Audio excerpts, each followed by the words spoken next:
مومنو، تم پر روزے فرض کیے گئے ہیں جس طرح تم سے پہلے لوگوں پر فرض کیے گئے تھے، تاکہ تم پرہیزگار بنو۔ روزوں کے دن گنتی کے چند روز ہیں، تو جو شخص تم میں سے بیمار ہو یا سفر میں ہو تو دوسرے دنوں میں روزوں کا شمار پورا کر لے۔ اور جو لوگ روزہ رکھنے کی طاقت رکھیں لیکن رکھیں نہیں، وہ روزے کے بدلے محتاج کو کھانا کھلا دیں۔ اور جو کوئی اپنی مرضی سے زیادہ نیکی کرے تو اس کے حق میں زیادہ اچھا ہے، اور اگر سمجھو تو روزہ رکھنا ہی تمہارے حق میں بہتر ہے۔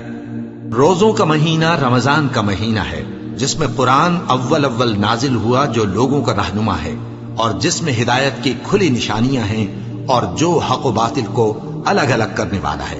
تو جو کوئی تم میں سے اس مہینے میں موجود ہو چاہیے کہ پورے مہینے کے روزے رکھے، اور جو بیمار ہو یا سفر میں ہو تو دوسرے دنوں میں روزے رکھ کر ان کا شمار پورا کر لے۔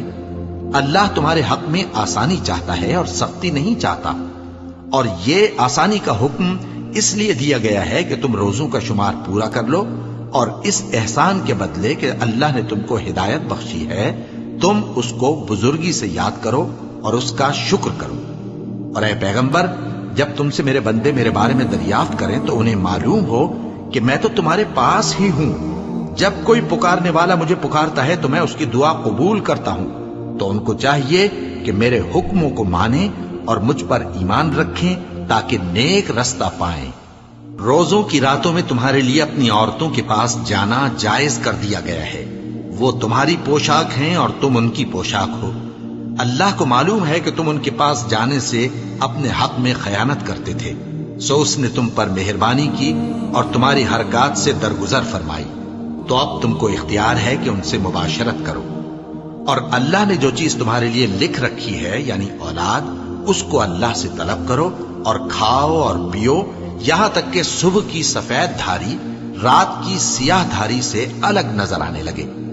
پھر روزہ رکھ کر رات تک پورا کرو، اور جب تم مسجدوں میں اعتکاف بیٹھتے ہو تو ان سے مباشرت نہ کرو، یہ اللہ کی حدیں ہیں، ان کے پاس نہ جانا۔ اسی طرح اللہ اپنی آیتیں لوگوں کے سمجھانے کے لیے کھول کھول کر بیان فرماتا ہے تاکہ وہ پرہیزگار بنے۔ اور آپس میں ایک دوسرے کا مال ناحق نہ کھاؤ، اور نہ اس کو رشوتاً حاکموں کے پاس پہنچاؤ تاکہ لوگوں کے مال کا کچھ حصہ ناجائز طور پر کھا جاؤ، اور اسے تم جانتے بھی ہو۔ اے پیغمبر، لوگ تم سے نئے چاند کے بارے میں دریافت کرتے ہیں کہ گھٹتا بڑھتا کیوں ہے۔ کہہ دو کہ وہ لوگوں کے کاموں کی میعادیں اور حج کے وقت معلوم ہونے کا ذریعہ ہے، اور نیکی اس بات میں نہیں کہ احرام کی حالت میں گھروں میں ان کے پچھواڑے کی طرف سے آؤ، بلکہ نیکوکار وہ ہے جو پرہیزگار ہو، اور گھروں میں ان کے دروازوں سے آیا کرو، اور اللہ سے ڈرتے رہو تاکہ کامیاب ہو جاؤ۔ اور جو لوگ تم سے لڑتے ہیں تم بھی اللہ کی راہ میں ان سے لڑو، مگر زیادتی نہ کرنا، کہ اللہ زیادتی کرنے والوں کو دوست نہیں رکھتا۔ اور ان کو جہاں پاؤ قتل کر دو، اور جہاں سے انہوں نے تم کو نکالا ہے یعنی مکے سے، وہاں سے تم بھی ان کو نکال دو۔ اور دین سے گمراہ کرنے کا فساد قتل و خونریزی سے کہیں بڑھ کر ہے۔ اور جب تک وہ تم سے مسجد حرام یعنی خانہ کعبہ کے پاس نہ لڑیں تم بھی وہاں ان سے نہ لڑنا۔ ہاں، اگر وہ تم سے لڑیں تو تم ان کو قتل کر ڈالو، کافروں کی یہی سزا ہے۔ پھر اگر وہ باز آ جائیں تو اللہ بخشنے والا ہے، رحم کرنے والا ہے۔